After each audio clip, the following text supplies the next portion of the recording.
La parole est à monsieur Patrick Hetzel. Merci beaucoup, Monsieur le Président. Ma question s'adresse à Monsieur le ministre de l'Éducation nationale. La campagne vaccinale engagée par le Gouvernement depuis plusieurs mois a donné lieu à des retards, des ratés et des atermoiements. Tout ceci a empêché une vaccination large de la population française et nous oblige désormais à prendre des décisions au sujet d'une situation largement créée par les erreurs gouvernementales. L'éducation nationale est de très loin le premier employeur public en France. Au moment où le Gouvernement s'interroge sur l'obligation vaccinale, il est donc de mon devoir de vous interroger, monsieur le ministre, sur votre politique en matière de santé de vos personnels. En effet, le secteur public devrait montrer l'exemple, et vous encore davantage, puisque vous êtes directement responsable d'1 million de fonctionnaires. Or, les remontées du terrain sont très inquiétantes.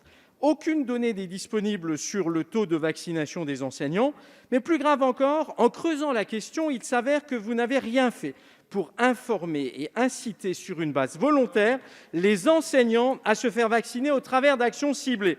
Monsieur le ministre, pourquoi êtes-vous resté inerte sur une question aussi stratégique ? Pourtant, déjà bien avant le Covid, nous vous avions fortement alerté sur la nécessité de recruter des médecins au sein de l'éducation nationale et d'avoir une véritable politique publique de santé au sein de votre ministère. Le comble, c'est que vous n'ayez aucun outil de pilotage en la matière et que votre ministère soit totalement incapable de fournir des données pourtant indispensables à des prises de décision éclairées. Monsieur le ministre, que comptez-vous faire pour remédier à cette situation et enfin montrer l'exemple avant même de dire que c'est aux élèves de se vacciner ? Je vous remercie. Merci, monsieur le député. La parole est à monsieur Jean-Michel Blanquer, ministre de l'Éducation nationale, de la jeunesse et des sports. Merci, monsieur le président, mesdames et messieurs les députés. Monsieur le député Hetzel, je vais vous répondre très calmement parce que vous cherchez une polémique là où il ne faut pas en chercher. D'abord, sur votre appréciation générale de la politique vaccinale, je laisse le ministre de la Santé vous répéter ce qu'il a déjà dit largement. Ensuite, s'agissant des professeurs, d'abord, depuis le début, il y a évidemment une politique au quotidien de suivi du sujet. Ça a d'ailleurs commencé avant les vaccins. Par exemple, on a distribué 130 millions de masques. Il y a eu les tests, les autotests. S'il n'y avait pas eu cette politique déjà de tester, alerter, protéger, nous n'aurions pas pu être le seul pays de l'OCDE capable d'ouvrir ses écoles pendant toute l'année. Vous le savez.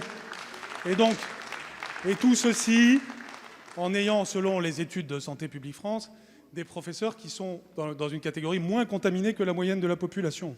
Donc, vous cherchez une polémique là où il y a une réussite.